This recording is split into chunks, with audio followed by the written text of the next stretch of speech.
Welcome back to DTNsights. I'm the host, Renny Vandewege. I serve as the general manager of weather intelligence for DTN. And when I think about conversations that I want to have that I think other people will get excited about, I'd be hard pressed to do something better than what we've got today. I am so excited about this. Now, when I was thinking about the three Yahoos that we've got together on this one today, I started thinking through our credentials. We've got more degrees than a hot Texas day. We've got probably seen jointly hundreds of tornadoes amongst us. All three of us have worked on site as meteorologists supporting events and different customers. And I couldn't be more thrilled to have this group together to have some fun talking about weather. So I'm going to introduce our special guest today. We'll start with Brad Nelson. Brad is a solution engineer for DTN, a storm chaser, serves as an on-site meteorologist, has been working on a master's degree in emergency management on top of being a meteorologist. Brad, thank you for joining today. Yes, sir. Renny, it's a pleasure to be here. Looking forward to the conversation. This will be great. Great. And we also have our special guest, Dr. Kevin Kloesel, who, and I'm going to go through the list here. You're on the board of directors for the Event Safety Alliance, a weather consultant to NCS4, an event safety meteorologist at Baylor University Athletics, a tour meteorologist for Drum Corps International, who is dealing with some weather as we speak right now, and on the faculty of the University of California at San Diego. And many people watching will know for your long history with the University of Oklahoma as well. Dr. Kloesel, it is an honor to have you with us today. I'm sure my OU friends are cringing at my background now that I am in Texas and back in the land of the Longhorn. you have a storied history, and it's been talk of so many people. But what was that experience like to be such a Texas fan and a Texas native living in Norman, Oklahoma for so long? So honestly, it was how I got my job at the time as the director of the Oklahoma Climate Survey. I had a panel of interviewers who said, Kevin, climate in Oklahoma, very deeply red state. There's, you've got Senator Inhofe, you have climate change as a hoax, all of this, and it extends all the way down into state and local government. How on earth are you going to be able to navigate these waters? You're just too nice, right? You're not going to be able to tell people the way it is. I said, look, folks, I've had the email address longhorn@ou.edu, and I have forced national championship teams to use it and et cetera. I said, this is water off a duck's back, right? I said, if I can handle the abuse that I took in Norman for being a Longhorn, climate's nothing compared to that. So, and I think at that point in time, they were like, okay, you're hired. That was the end of it. So yeah, well, it's tough. You know how important collaboration is in the emergency management and weather industry. It's like you're like the only guy, you're the perfect guy for that job because you're the only guy that can get OU and Texas fans to get along for a common goal, right? Yeah, and actually, it helped get them into the SEC together, right? That's just the way it is. So I spent 8 years in Norman and grew up in Lincoln, Nebraska. And my nickname amongst everybody at the OU golf course and OU athletics was Nebraska. And we often talked about how much, everybody missed that rivalry in football. But we're here to talk about weather today. Kevin, I'll start with you. Take me back. What got you into weather, emergency management? What really fueled the passion that's started to build out, that started your storied career that you've built over time? I don't know about storied. There are stories, but storied is probably a bit strong. I think that, I spent my entire upbringing outside playing sports. And of course, that natural, we can play football if it's raining, but we can't play football, or we can't play baseball if it's raining. What I don't understand that quite. And so trying to understand sort of the differences of, am I going to be able to practice today, sort of gave me a weather knowledge. I also, on a side note, on a tangent, my great aunt was one of the nuns in the convent in Galveston when the 1900 hurricane hit at the orphanage. And so there is that tie to weather hazards that's threaded through my, very distant past history. She unfortunately was not killed in the storm, but then had to live 2 years after that in horrible health conditions, ultimately passing from dysentery. And so this whole notion of weather impacts people, right? Weather impacts people in certain ways. How are we going to respond? How are we going to prepare? How are we going to mitigate? That's been kind of a fabric not only of my sports upbringing, but also my family history. And when I got to the University of Oklahoma, I was kind of traditional up to that point, traditional faculty member, tenure, published parish, that kind of stuff. And when I got to OU, it very much hit. This is a place where weather hazards are a big deal. And what are we doing on our campus to prepare? Because we have one of the preeminent meteorology programs on the planet sitting on our campus. And if we can't take care of our own students and protect them in a very intentional, direct way, then why are we even here, right? So kind of that fear of reputational harm. And then, of course, you have the tornadoes in 2013. And the tornadoes in 2013 kill students, not at OU, but an elementary school nearby and more. And I think finally the wake-up call occurred, right? That could be us. And what I did was I simply took the 2013 tornado path that went through Plaza Towers Elementary and more, and I moved it 8 miles south with the help of Pat Marsh at the Storm Prediction Center, who generated a number of graphics for me to show administration of what that tornado might look like had it gone through the OU campus. Literally, I had administrators in tears in that presentation because it finally sunk in. This is real. It's deadly. We have to be real, right? We can't just throw a slogan at it. We can't just throw a, no offense to my weather service friends, but, turn around, don't drown. And when thunder roars, go indoors. That's not working, right? That's just simply not working. We need to be real about what this looks like, about what evacuations look like. We have to practice them. And that sort of led to the last decade of me just being intimately involved with consumer, clients, and not just providing them with information, but walking with them the evacuation routes, timing those evacuation routes, getting them to understand the terminology I'm going to use when I work with them. And so they know what to expect so that the action's instant and they're not thinking, oh, what did he mean by that? So I think the last 10 years, it's been much more of a passion than a career. And of course, even in my retirement, I haven't stopped. So it's something that I feel very passionate and strongly about. That's awesome. Brad, you've had such a cool journey in your, what started as weather and has moved into emergency management as well. Tell me a little bit about that, where, sort of how your career evolved, what got you into weather in the first place, and how you found your way to emergency management as well. Sure. Yeah, I'd love to. It starts way back, obviously, like with Kevin at a very young age. I grew up on a small farm where like every single decision we were making in regards to the land use management, what we were planning, my father's stress level, and like essentially if we're going to go into a drought or if we got enough rain, and he, that I started keeping like logs for my parents of weather, documenting how much rainfall we had, the weather conditions every day. I fell in love with it. Always watch the, weather come in southern Minnesota. It's wide open. See these thunderstorms roll in. We get the big winter storms as well. The great 1991 blizzard we had, we got in the ice. It was 2 inches of ice followed by 60-mile-an-hour winds. We were without power for about 10 days. That, really was like the storm that I think got me into meteorology. And then, went through school and then essentially, had the real like pleasure to be hired by DTN 2 months after I graduated college at St. Cloud State.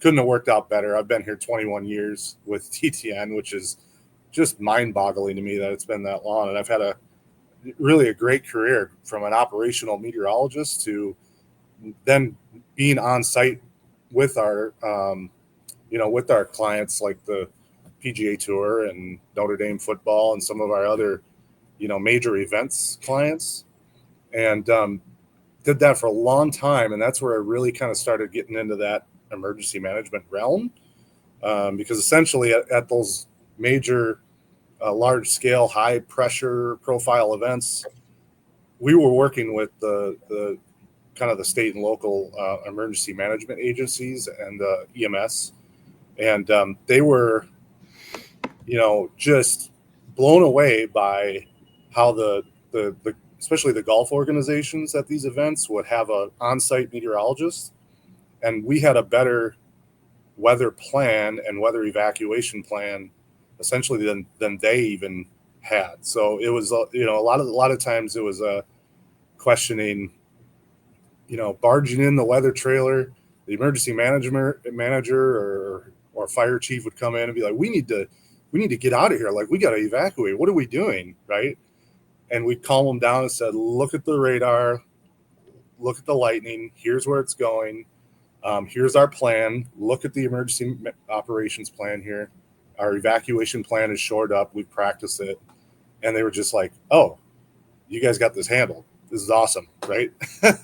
So it's like, that was kind of my first experience with it. And then, as I went through my career at DTN, we launched the risk communicator level of service, where you're embedding meteorologists within organizations and taking some of our best forecasters, communicators, and understanding what the customers actually, our partners are actually trying to do, the decisions they're trying to make. And a lot of that revolves around emergency management. And it was something that was always been on my mind. And I'm like, you know what? I'm going to go to school. Weather and emergency management are so tied in together. I'm going to go get my master's. So I'm at Millersville University now. I've worked with great people like Kevin as, guidance over the years, which has really helped me along, answer any questions I have. Just great people surrounding me and supporting me. So then now I'm only 2 classes away from getting my master's degree in emergency management, and having that weather and EM combo, I think for me is really important. It's going to help grow my career even further. So awesome, Brad. Very awesome. So Kevin, you hit in a time frame, the 2013 time frame. I go back, I was at Mississippi State teaching at that time, and if you go back into, say, late 2000s, early 2010s, there was a huge push at the university level in a lot of organizations around terrorism and how we emergency manage around that. You started to have major school shootings. The Virginia Tech incident was kind of a landmark incident, and I think schools realized we got to have a plan for these really horrific events that have occurred. Mississippi State, we did the same thing. We created a crisis action team and had 2 meteorologists. I was one of them that sat on that. And what we learned in the first 3 years was that like over 90% of the time we called in the crisis action team, it was for weather, right? Weather was almost an afterthought. Yeah, we should probably worry about this. Mississippi tornadoes and, derechos and all kinds of weather threats that occurred. From your experience at starting at Oklahoma, what were the primary challenges that it took? Now, you described a scenario where you showed a really horrific event to make it real, but in putting that in place and making it a reality, what were those challenges that you found to overcome in the decision-making process and in developing that plan? Yeah, I think unfortunately we as people tend to, whatever the problem of the day is, and, it's out of sight, out of mind, right? I mean, let's look at 2025 and the latest instantiation of Plaza Towers, and it comes on the Guadalupe River in Central Texas. It now I bet everybody does something about it, right? Just like OU did after 2013, and unfortunately that's the way, and that's the struggle of emergency management, right? You've got limited resources to start with, and the resources don't tend to go to the things that haven't happened yet. And so we tend to be incredibly reactionary. And the one thing I try to tell people, and we learned this with COVID at OU, is that we had proactively put into place some tornado plans, again, because tornado is a real thing in Oklahoma, right? It's not something that, oh, it only happens once in a while. But when COVID rolled around, we had the luxury of saying, you know what, we have this amazing tornado plan of what would happen if we take buildings offline, right? Because they were struck by tornadoes and maybe we have health hazards and we can't use classrooms and labs, research facilities, whatever that is. Well, guess what, right? We walked into our COVID meeting and we'd already written the plan because all we had to do was change the title on it because COVID essentially knocked out labs, classrooms, buildings, et cetera, in the exact same way. So all of the administrative pieces that we have, this is the one thing about working on weather. If you focus on the weather pieces, which, like you've said, are the most often occurring, you're likely preparing yourself already for those things that will happen that are not weather, right? And so, and that's hopefully flipping the script, right? Let's focus on weather. Let's focus on the daily. Let's focus on these things that happen. And then if one of these, God forbid, other things happens, you've probably prepped because of the relationships that you've built in the weather planning for the day-to-day. You've probably got the plan already written for what other issues may come your way. And then the work's already done for you. And I was never so happy that time is that COVID meeting didn't last long. Yeah. We walked in with a plan. We changed the name of the plan and we walked out with a plan and we looked over it and said, my God, this is going to work the same exact way we've been practicing it. It's going to work for COVID because now we've got to get people off campus. We've got to get them out of these buildings or whatever, come up with alternate locations for things, on and on and on. And I don't think people quite realize that while they're planning for these day-to-day weather kinds of things that can happen, that they're actually doing planning for the other things as well. They don't have to physically focus on intruder or, health issue or whatever the case may be. It all works the same way. And I think that's the message, right? You don't wait for something bad to happen. Let's keep planning for the things that we can anticipate. And then these are going to be great plans for the things that we can't.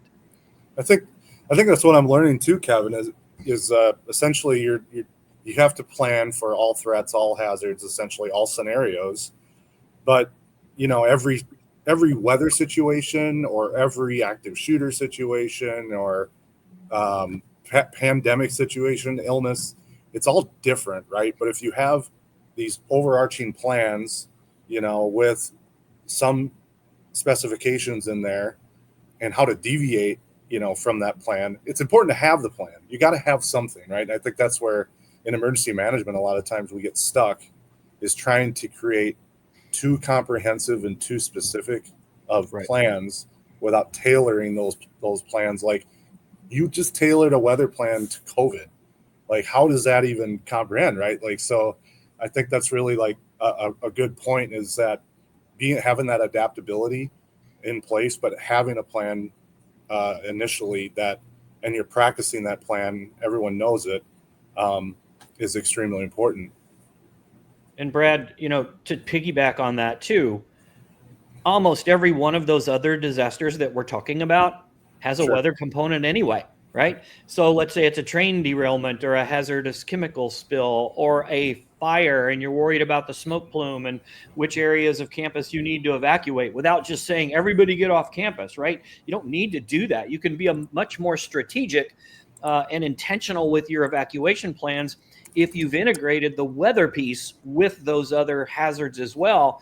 So it's still part of the daily fabric of emergency management, regardless of what the incident is. Yeah, it was like that Norfolk Southern crash, train derailment last year. Yep. It was the same thing. There was a huge weather component to that. They were very concerned about essentially how much rain, if they didn't get any rain, what's the runoff from that chemical spill going to be as a result of that. So, I mean, there's, the first the responders out there, the cleanup crews, like the time windows of severe weather that are moving through, like that all needs to be taken into account as well. So, How have you guys seen, over let's just call it, say, the last decade, shift from sort of the response and recovery side to more of the mitigation and resilience side, meaning if I get out ahead of it, I can get prevention, as opposed to it's going to occur and what do I do when it occurs? How have you seen that shift? Dr. Kloesel, I'll start with you. Well, I think had it been before the 4th of July, I might have had a different answer. And this is on us, right? It's on us. We can't get complacent. We had seen and we'd had a lot of momentum through organizations, AMS inviting sports franchises and venues, for example, to the conference to talk to the conference, National Weather Association doing, same kinds of things. And we had been making so much progress. And as soon as you think you're making all that progress, something happens to remind you that you have so much work to do. And so I think that you'll find as many different places on the spectrum of what we're talking about, of preparation versus mitigation versus response, et cetera, in every different jurisdiction is different. And we've got a ton of work to do to try and get everybody over the hump and to get them to a point where we're talking mitigation and preparation, and maybe the response then isn't so expensive, because that's the big ticket item, right? The big ticket item is always the response piece. It's always significantly more expensive than preparation and mitigation, but a lot of people don't want to outlay the upfront cost of preparation and mitigation, thinking that, well, if nothing bad happens, then my outlay is zero. Yeah.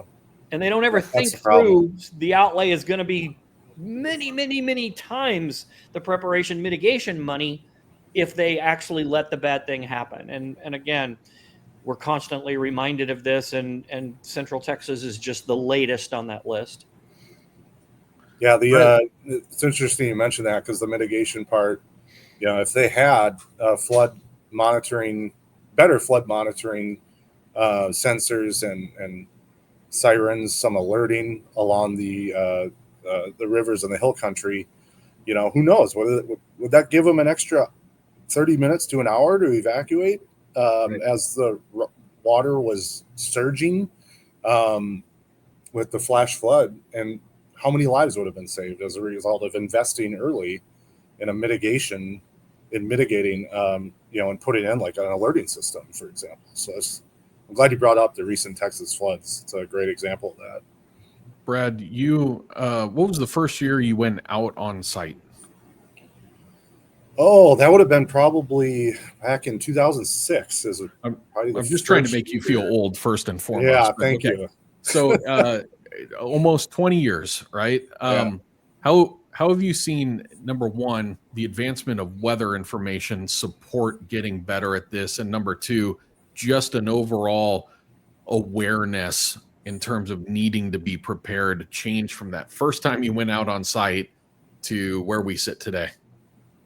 Yeah, pretty incredible to see in the sports and events world the improvement, and not only in the planning and the procedural aspects around weather and then responding to weather, but also just the culture has really changed. I would say when I first went out there 20 years ago, it was like, it's weather, whatever. Just give me the forecast and, let me know if something is coming, right? And we'll figure it out. We don't really have a really solid plan in place, but we've done this before. We'll figure it out. And there were so many situations when I first started where we were evacuating a golf course way too late. There was incredible congestion in egress routes to vehicles, to evacuation areas as well. And people were just stuck in thunderstorms and severe weather. And it was just like, we just deal with it. And then, hopefully nobody gets hurt or, there isn't any damage. And now it is light years ahead of where it was, where, the meteorologists are not only consulting on the weather, but the real risk to the players, the personnel on site, the performing acts, for example, the patrons, spectators, everybody, like embedded in not only just telling like a rules official or a safety manager what the weather's going to do, but getting us directly front and center with all of the decision makers at that event to show them what's going on, and utilizing the tools available as well, advancements in forecasts, radar, lightning data, timeliness, our own education on how essentially, when lightning's going to occur, thunderstorm aspects, for example, and a lot of that takes experience as well. So yeah, really, just it's pretty incredible. And now the weather plan and the evacuation aspect used to be an afterthought, just something you had to do to check a box, and now it is a front and center thing that you get ahead of months, maybe years in advance of an event to shore that up and plan. And then when you get on site, you make sure that the plan's in place, everyone knows it, and then you do site surveys. Essentially, is this right? Can we get everybody out in 20 minutes out of this area? So that whole aspect of it has certainly really changed. Just absolutely taking it more serious, and a lot of that is Go ahead. Well, I think there's, safety is, it's first and foremost, right? I got really emotional from those floods. That was just such a horrible tragedy. And so that's first and foremost. But, even when I think what I've seen is we've moved past just the safety component to people realizing there is real financial risk at bay as well, right? Huge reputational damage, right? Reputational risk. There's so many other risks that are that I think people are recognizing, and you can truly leverage weather in so many ways, from a safety standpoint, a financial standpoint, liabilities, and it's good to see regulation coming along in terms of that maturity as well, sort of forcing this. Kevin, my question to you is, like, what's the next frontier here? Is it more awareness, more refinement? What do you think? More technology? What is needed to continue making the advancements? Because we made great strides, but we shouldn't spike the ball in the end zone at this point, right? There's more to do. Yeah, I think we're still, I don't even think we're in field goal range yet, right? I think we're at the point where we're still trying to grind out first downs. And I think we need to get, and we're starting to see this, so I don't want to dismiss this.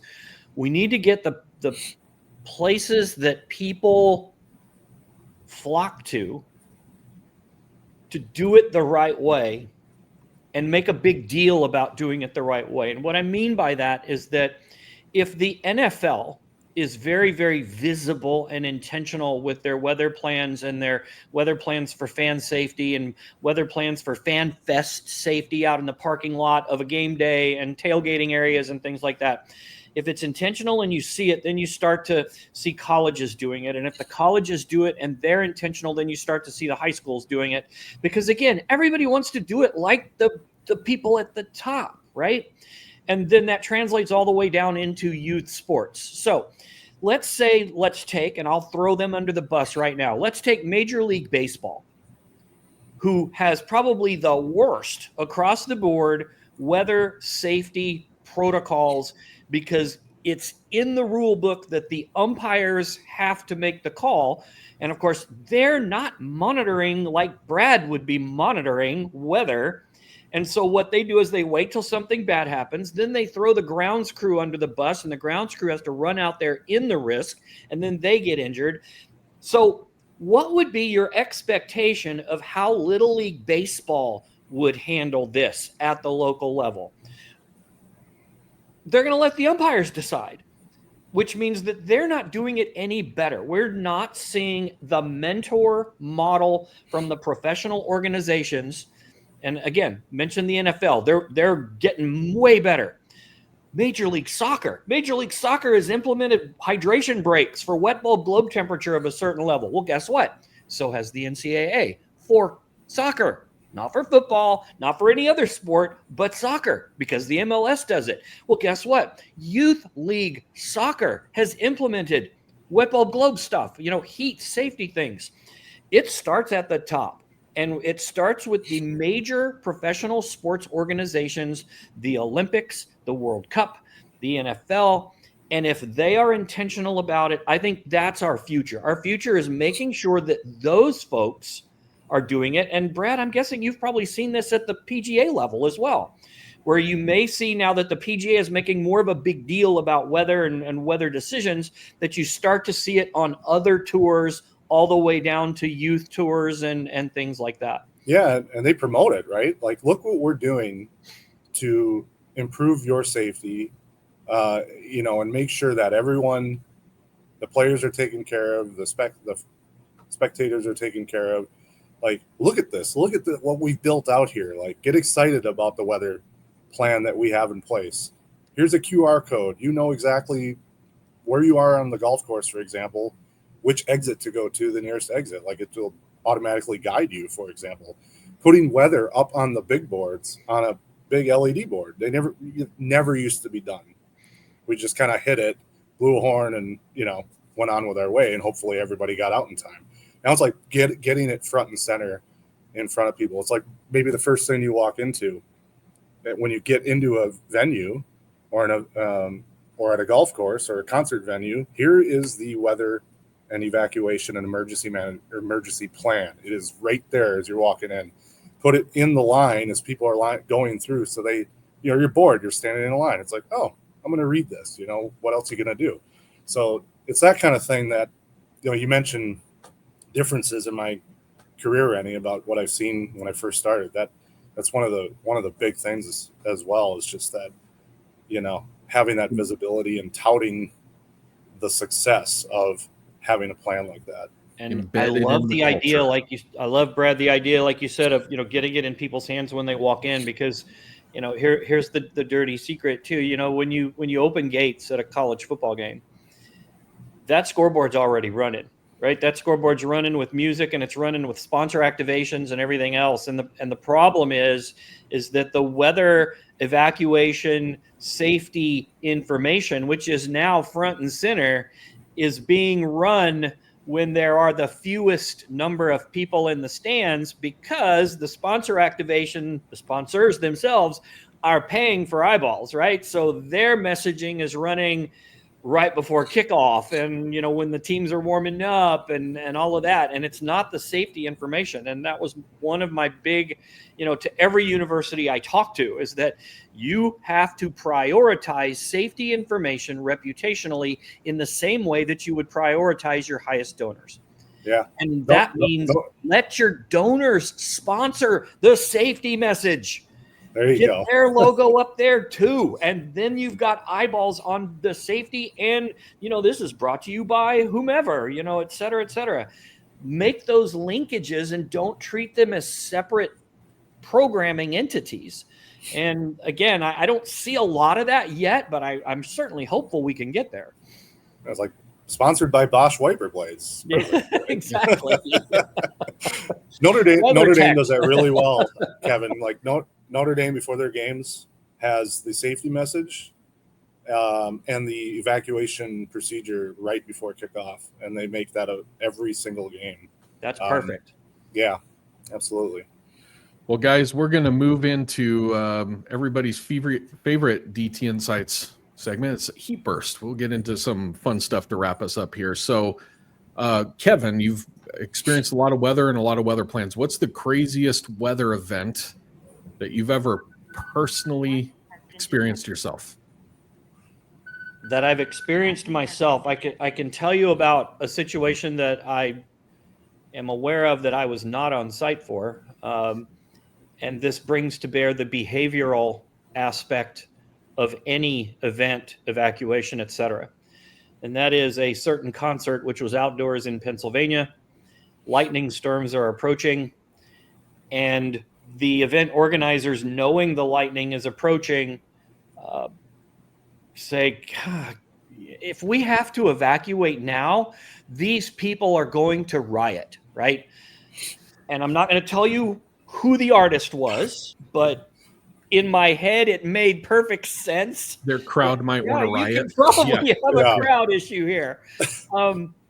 And so they decided against the weather better judgment to leave the concert ongoing through the inbound storm, because they had to make a value decision of what's more dangerous, the weather or what we anticipate to be a crowd reaction, which you have maybe more injuries potentially.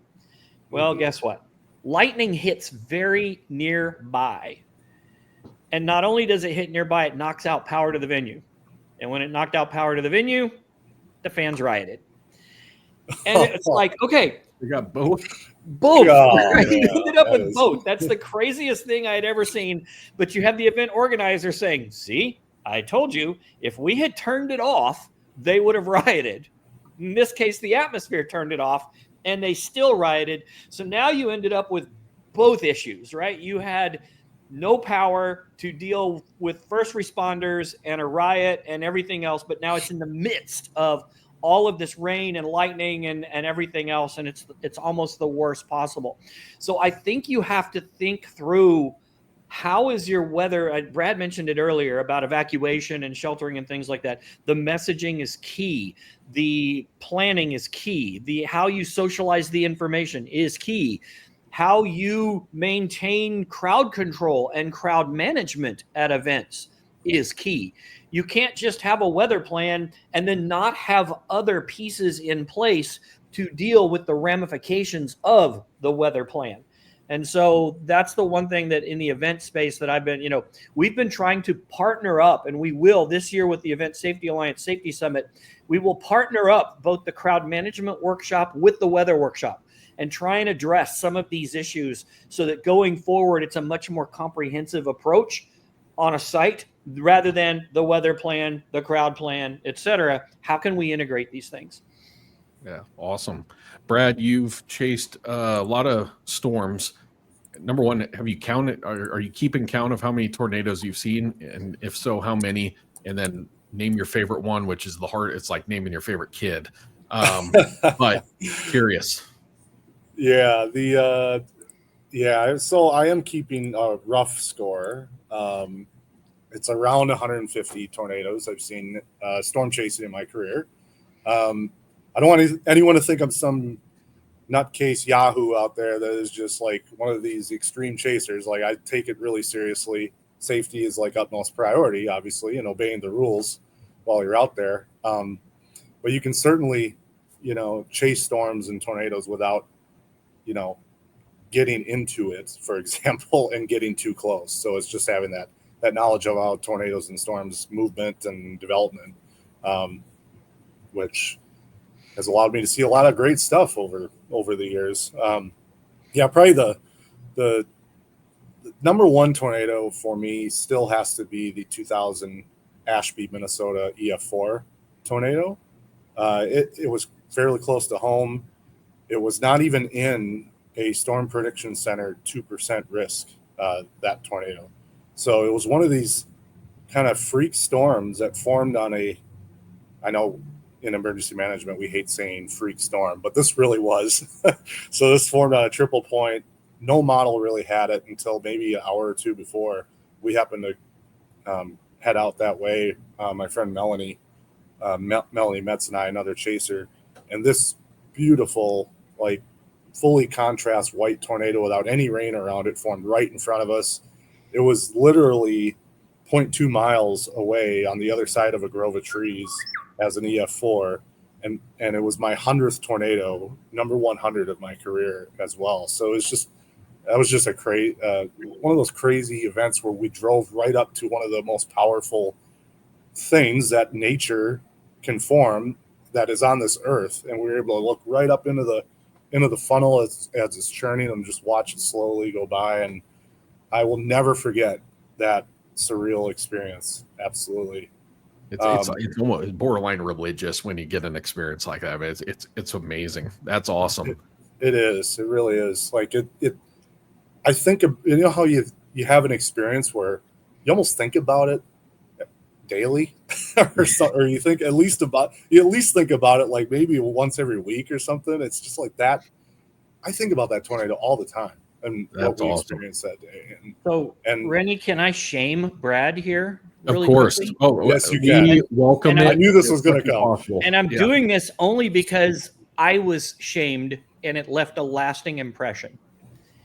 And we had a presenter come to the National Weather Center in Norman, and it was Albert Ashwood. And many folks know Albert. He was the longtime emergency management director for the state of Oklahoma, and really one of the only ones that was able to survive multiple Democrat and Republican administrations, right? He was that well respected that both sides of the aisle appointed him to be that person for every one of their administrations. And so he was there for a long period of time. And of course, stemming all the way back to the Murrah building bombing and all the things that he has had to deal with through his career, tornadoes and such. And he was giving a presentation to our students at the National Weather Center. And he told the students that he'd lived in Oklahoma his entire life, and he had never seen a tornado in person. And our students are kind of looking at each other, and I'm looking around. They're all looking at me like, is this guy for real? How can you live in Oklahoma, in central Oklahoma, be the emergency management director, and never have seen a tornado in person? Even by accident, right? No, not even by accident. Exactly. Yeah. And so I went up to him afterwards, and I'm like, Albert, that was just a story, right? And he said, no, Kevin, I practice what I preach. And I'm like, wow. I was like, I had never been so humbled by a remark from an emergency manager, knowing that if there is a tornado risk, there are things you should do. And one of which is to seek shelter and put as many walls between you and the tornado as possible. Don't be near a window, etc. And because he had practiced that his entire life, he lived to tell the story that he had never seen a tornado in person, even though he had lived through countless of these in central Oklahoma. And that always stuck with me. And it was always a story that I would share with my students, because from a meteorology perspective, you want to learn something about the atmosphere. And that's what I always told them. Don't chase just to chase. Chase because you are intentioned to learn more about the atmosphere today than you do this morning. Yep. And so then my counterpoint and rectify that, right? Go back over, what did I learn today? Jot it down, put it in a journal. What do I know now that I didn't know this morning? And then tomorrow start with that new baseline knowledge and do it again. I think it just makes you an unreal forecaster, right? I mean, that's because you screw up chasing a lot. And you learn, and it's the why, right? It's not just why did I see this? It's why sometimes didn't I see anything too. Right. That can really, really matter. And then I think from the perspective of communication, my experiences in storm chasing have made me a far better communicator, because I can, like, when you see the atmosphere come to life, the descriptive nature that you can communicate to somebody, it's less about here's this trough and here comes this boundary. And it is, I guarantee you're going to start to feel the wind pick up. You'll feel that humidity. You can be descriptive in a different way when you experience it in real life. But it's a really good point, Kevin. It is a good point. And I think it works for some people and some doesn't. Like for me, it's really helped me maintain my composure in high pressure type of situations. I think it's really like chasing and being in the thick of things and making those quick judgmental decisions where your life is on the line essentially has really helped me in my on-site career when you're dealing with 50,000 people and you're in an evacuation and you need to maintain calmness at those events. So I don't know. I think it depends on the person as well. But, when we're out there too, like I make it a point that if we see something, we're calling the weather service, at least we're getting the word out. Helping with the ground truth for the National Weather Service as well. So I don't chase just because I love it and it's a hobby and it's cool.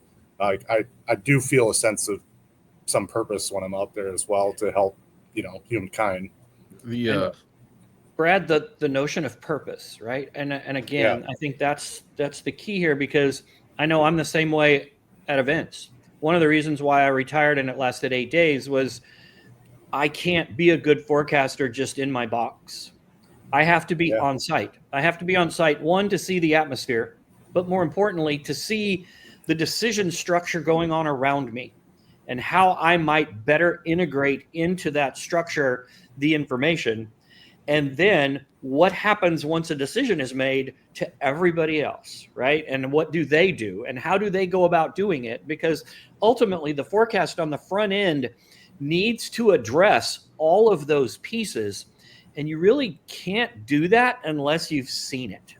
And the same is true with the tornado, right? You really can't understand what a tornado can do unless you've seen it. And this circles all the way back to the beginning, right? We said people don't usually react until after they've seen something bad happen to them. And we're just all that way, right? It's just natural to be that way. And pressing through the I haven't seen it, but I still need to mitigate against it is going to be a challenge that we have for a long time, I think. All right, we're going to wrap up on this. Start with you, Dr. Kloesel. The best meal you've had on your travels, where and what was it? Oh, man. I'm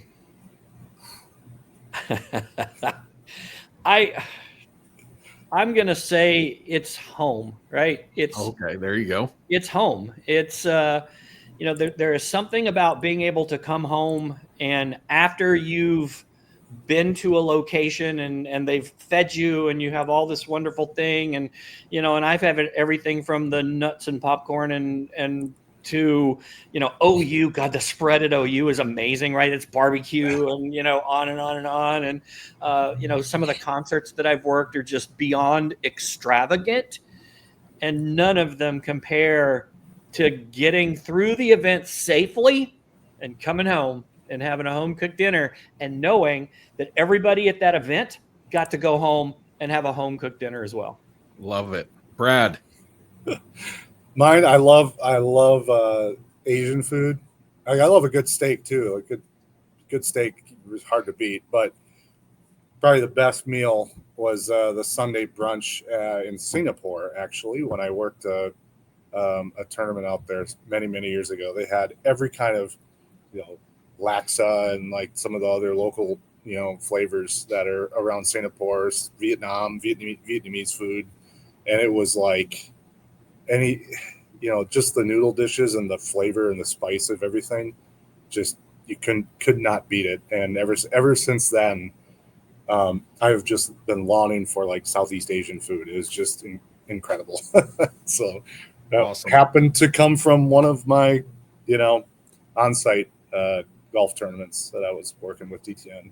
I often say if there's anything surprising about my career in weather, and I think you guys will agree, is I never would have envisioned the places that it's gotten to take us. You always just think about weather around home and your local forecast. I mean, it's what a blessing all three of us have had to be in this career, the people we meet, the people we serve, and the experiences. It's just, we're lucky folks. Well, guys, thank you so much for taking time to join us here on DTNsights. And for everybody watching, we hope you enjoyed this conversation, a lively one about weather safety, emergency management. And gentlemen, you guys both have really poured your life's work into helping people. For that, we thank you. So for everybody joining us, have a great day. Thank you.